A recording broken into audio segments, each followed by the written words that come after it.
Zach Kincaid had his life turned upside down when his beloved wife of 12 years was killed after being struck by a car driven by 28-year-old Marcos Forrestal going 85 miles per hour speeding down the wrong lane.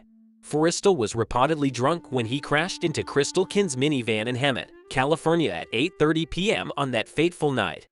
Making matters worse, Zach was on the phone with Crystal when tragedy struck and his world was torn completely apart. "We were talking and then I just heard her scream." The 34-year-old widower recalled that scream only probably lasted about 2 seconds, but it replays in my mind very, very slowly. He added, "There was a quiver of almost like despair or impending doom, and then I heard the loudest crash. It sounded like the car was tumbling after that, but it didn't." He explained, "And then there was just silence. I didn't hear her whimper. The silence was terrifying. The silence lasted for a while. Next, he heard people rushing to the car trying to open the door. They told him Crystal was still breathing, but her legs were pinned and a fire was coming for her. Crystal was 8 months pregnant with her 5th child and planning to go on maternity leave in just 4 days. She's pregnant. She's pregnant. She's baby. Okay. Dreams, who's 50 miles away from his wife out of town for work and stuck on the other end of the phone. As Zach was scrambling to get a flight home, a doctor broke the news to him over the phone that his daughter, who they had planned to name Avonix, was dead. Then came the news that Crystal was gone too. Zach had to tell their 3 children and his stepdaughter that both their mother and sister were gone. After that devastating conversation, he received a link on Facebook from Crystal's brother. Forrestal had live-streamed the crash that killed his wife and unborn child. "I had an accident. Guys, look at what happened to me," Forrestal, a boxing champion, said in Spanish. In the video, "Man, a car crossed in front of me. Look at my car, guys." He added before a cop approached, "I was watching him try to put the blame on my wife and not take responsibility." Zach recalled, "And in the background I saw my wife's car on fire." He added, "He didn't even have enough humanity to go over there and try to open the door, hold her head up so she could breathe, try to put out the fire."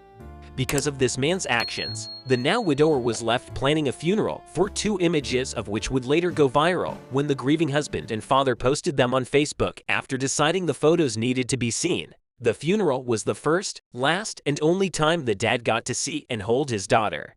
So it's understandable that he wanted plenty of pictures. It was around midnight, just after the funeral, when Zach noticed something in the photos.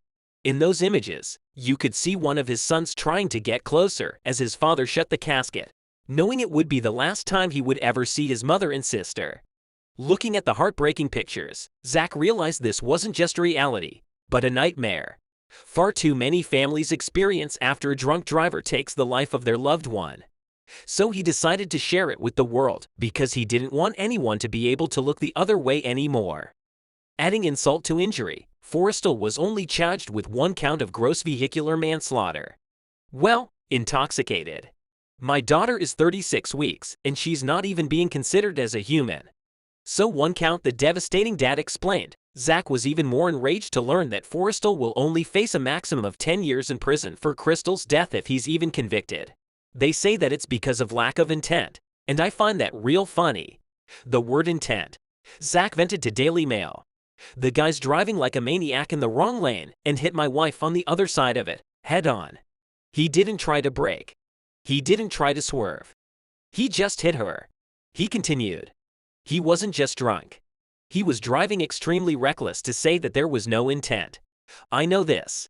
His intent wasn't good." He furthered, "I just have this gut feeling that he's just going to be out drinking and partying, feeling sorry for himself in no time, and that's just not acceptable. It's disgusting." Zach went on to explain how the tragic loss has left him feeling 100% betrayed by the society we live in today. "They are basically sending a message to my kids and me that my wife is just disposable and that my daughter is just a clump of cells." He said to me, "That's not a world I want to live in. I don't think any of us should be comfortable living in that kind of world, wanting to change DUI laws and hoping to see harsher punishments enacted." Zach said, "I put up those pictures so everyone can see the nightmare I'm living and my kids are living every day for the rest of our lives."